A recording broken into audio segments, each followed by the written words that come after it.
Kita kan sering banget mikir ya, kalau kecerdasan itu aset paling berharga yang kita punya. Tapi gimana kalau ternyata justru kecerdasan itulah yang diam-diam nahan kita?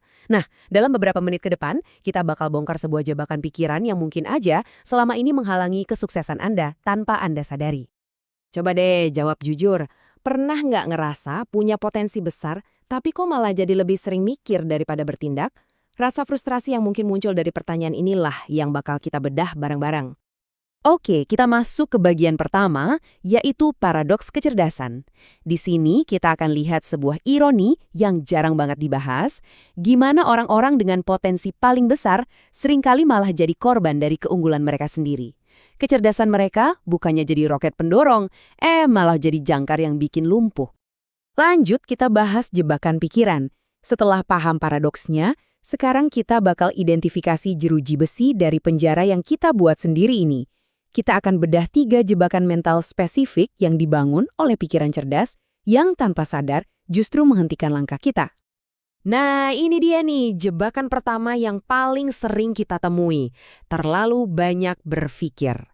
Ini adalah titik di mana proses analisis yang harusnya jadi peta, malah jadi labirin.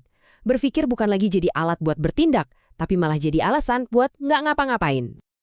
Gejalanya, wah ini pasti banyak yang relate nih. Pertama, kelumpuhan analisis.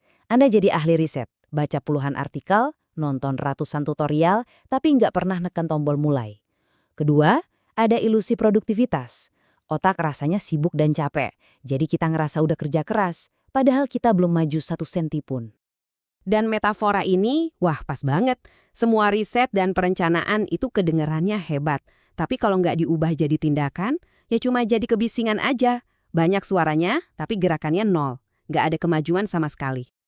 Oke, kalau jebakan pertama tadi soal memulai, yang kedua ini soal menyelesaikan. Penjara kesempurnaan. Percaya deh, kata sempurna itu mungkin kata paling mahal yang pernah ada. Kata yang udah membunuh lebih banyak mimpi daripada kegagalan itu sendiri. Ini nih yang harus kita lurusin. Perfeksionisme itu bukan soal standar yang tinggi. Itu sebenarnya cuma rasa takut yang pakai topeng standar tinggi. Takut dijudge, takut hasil kerja kita ada celahnya, dan yang paling utama, takut orang lain sadar kita nggak sejenius yang mereka kira. Nah, ini obatnya. Sebuah filosofi yang bisa membebaskan kita. Sementara kita sibuk moles detil kecil biar sempurna, orang lain udah maju, udah bikin kemajuan, dan udah dapat hasilnya. Ingat ya, selesai itu selalu lebih baik dari sempurna. Selalu. Jebakan ketiga ini, mungkin yang paling ironis dari semuanya. Kutukan pengetahuan.